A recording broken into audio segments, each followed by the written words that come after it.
नमस्कार दोस्तों। अभी अभी एक बहुत बड़ी खबर निकल कर आ रही है। कोलकाता में हुए दिल दहला देने वाली घटना से जुड़ी हुई है ये खबर। देखकर आपके पैरों तले जमीन खिसक जाएंगे, क्योंकि जिसे अभी तक लोग पूरी दुनिया या यूं कहें कि अभी तक पूरे भारत के लोग जिसे आरोपी समझ रहे थे, वह तो आरोपी की जगह कुछ और निकला। और जो सच में आरोपी है, उसको जानकर आपके पैरों तले की जमीन खिसक जाएंगी। दोस्तों, हकीकत में सबको पता है कि दरिंदगी हॉस्पिटल में हुई थी, लेकिन इसका भी अब बड़ा खुलासा हो गया है। दरअसल दरिंदगी हॉस्पिटल में नहीं, यहाँ हुई थी। यह जो लोग वीडियो दिखा रहे थे, वह असल में है या नहीं, लेकिन यह वीडियो जो मैं आगे आपको दिखाऊंगी, यह हकीकत की वीडियो है। और सब कुछ इसमें साफ साफ दिखाई दे रहा है कि बिटिया के साथ दरिंदगी हॉस्पिटल में नहीं, यहाँ हुई थी। डॉक्टर बिटिया के साथ उस रात जो कुछ हुआ, उसको देखकर भगवान ने भी सोचा होगा कि यह मैंने कैसी दरिंदगों को बना दिया, जो अपनी वासना में बेटियों के साथ ऐसी दरिंदगी कर रहे हैं जिसे उनका परिवार जीवन भर नहीं भूल सकता है। साथियों, आपको बता दें कि अगर आप सोच रहे हैं कि डॉक्टर बिटिया का कातिल केवल संजय रॉय है, तो आप बिल्कुल गलत सोच रहे हैं, क्योंकि अब पर्दाफाश हो चुका है, पूरी सच्चाई सामने आ चुकी है। आज हम आपको सबूत के साथ उस रात का वह सच बताएंगे जो आपने अभी तक नहीं सुना और ना ही आपने ऐसा सोचा होगा, क्योंकि असली सच जिसे सुनकर आपके होश उड़ जाएंगे और आप यह सोचने पर मजबूर हो जाएंगे कि अरे आखिर यह इतना बड़ा खेल कैसे रचा गया। चलिए विस्तार से आपको बताते हैं और इस मामले के अंदर तक जाने की पूरी कोशिश करते हैं। पर इससे पहले अगर आप चाहते हैं कि डॉक्टर बिटिया को इंसाफ मिले, तो कमेंट में जरूर लिखें कि डॉक्टर बिटिया के साथ जल्दी से जल्दी इंसाफ हो, क्योंकि ऐसा ही मामला एक बार और हुआ था, जिसमें पीड़िता को 5 साल बाद इंसाफ की भीख मांगनी पड़ी थी। तब जाकर इंसाफ हुआ था। और कई केस तो ऐसे दब जाते हैं जिनको मोटी फाइलों के नीचे दबा दिया जाता है और साफ हो ही नहीं पाता। तो आप लोग वीडियो को लाइक करें या न करें, लेकिन डॉक्टर बिटिया के लिए इंसाफ की गुहार जरूर लगाएं। साथियों, अब तक आप सोच रहे हैं कि सिर्फ संजय रॉय ही डॉक्टर बिटिया का कातिल है और उस रात उसने ही सेमिनार हॉल में जाकर सब कुछ किया है। पर पॉलीग्राफ टेस्ट में जांच बताती है कि पॉलीग्राफ टेस्ट में सीबीआई को संजय रॉय ने बताया कि 8 अगस्त की रात वह गलती से सेमिनार रूम में घुसा था। दरअसल संजय रॉय ने एक मरीज को अस्पताल में भर्ती कराया था और उस रात उस मरीज की हालत बहुत खराब हो गई थी। मरीज के परिवार ने संजय रॉय को फोन किया और उसे ऑक्सीजन की व्यवस्था करवाने को कहा था। संजय रॉय ने कहा ठीक है, व्यवस्था हो जाएगी। उसके बाद संजय रॉय की जिस डॉक्टर से पहचान थी, वह उसे अस्पताल में ढूंढने लगता है।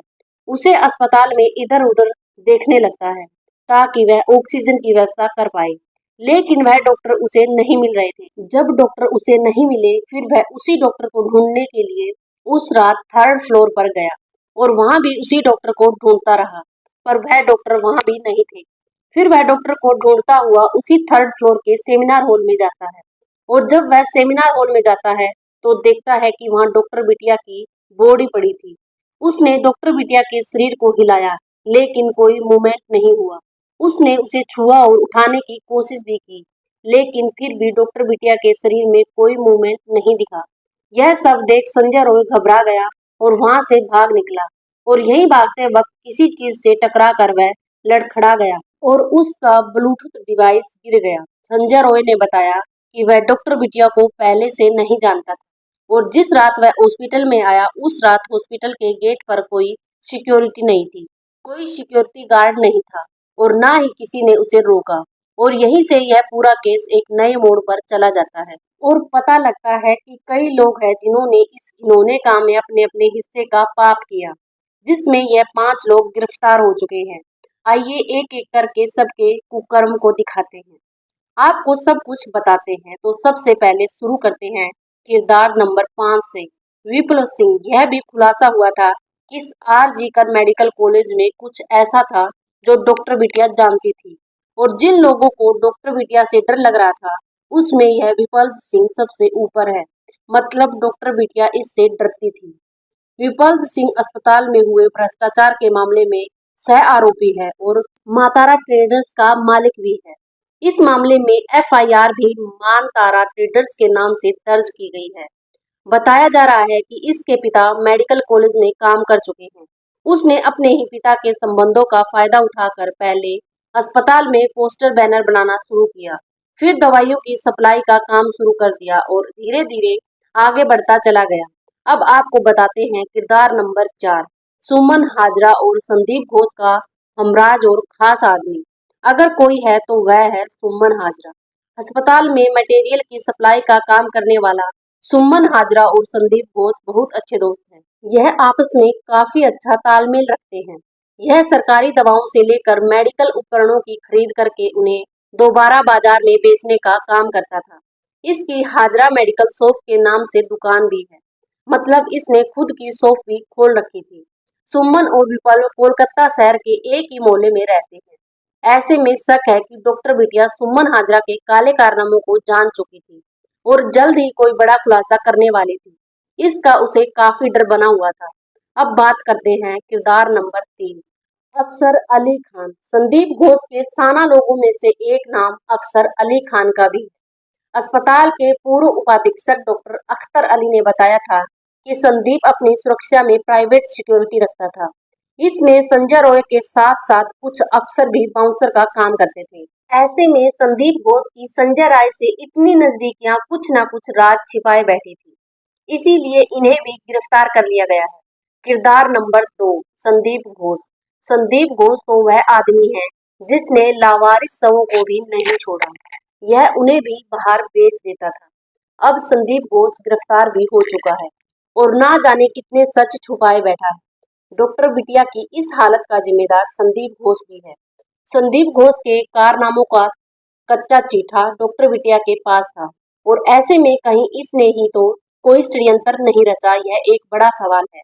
इसी अस्पताल के पूर्व उपाधीक्षक डॉक्टर अख्तर ने वित्तीय अनियमितताओं का आरोप लगाते हुए शिकायत दर्ज कराई थी। उनके अनुसार संदीप घोष अस्पताल के सारे कॉन्ट्रैक्ट अपने परिवार या रिश्तेदार को देता है ताकि उनसे मनमाना काम करा सके और बायोमेडिकल कचरे के निपटान में भी उसने चोरी की है।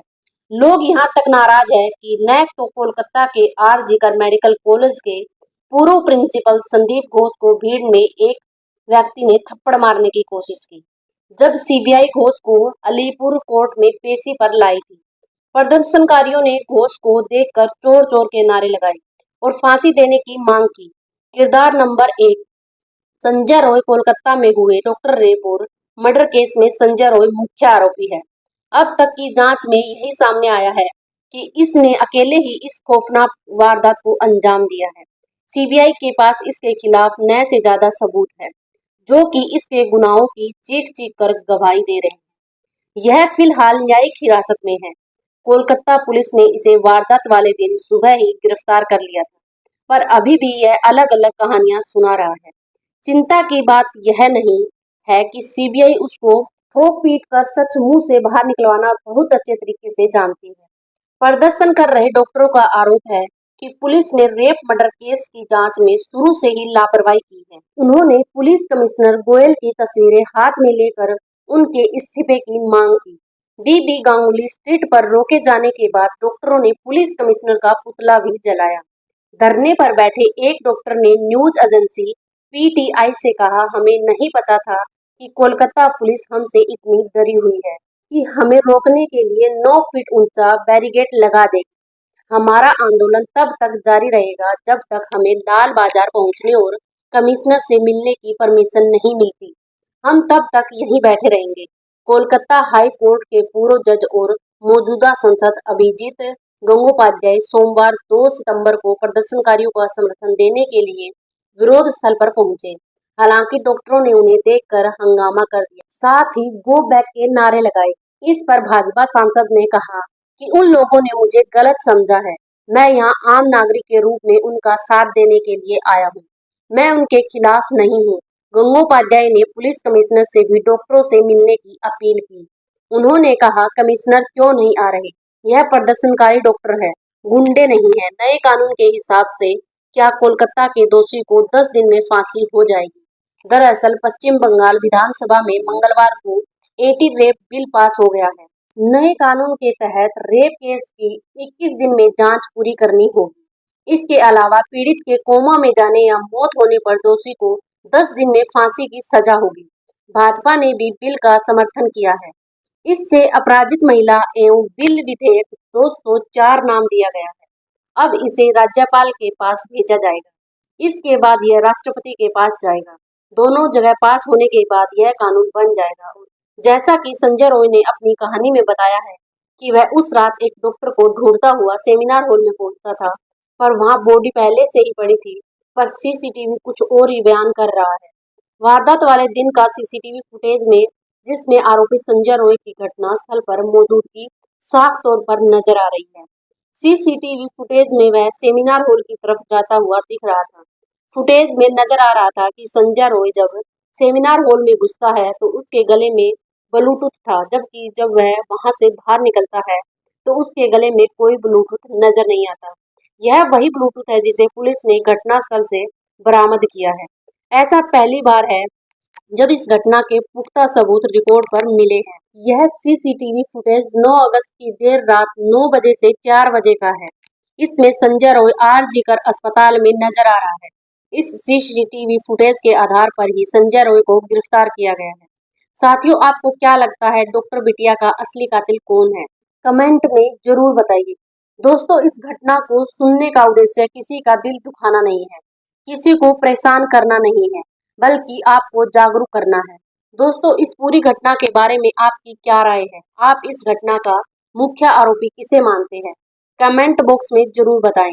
और अगर हमारी मेहनत पसंद आई हो तो इस वीडियो को लाइक करते हुए शेयर भी करें, ताकि हमारी किसी और बेटी या बहन के साथ ऐसा न हो पाए। अगर आपने अब तक चैनल को सब्सक्राइब नहीं किया है तो हमारे चैनल को सब्सक्राइब करके बेल नोटिफिकेशन को जरूर दबाएं।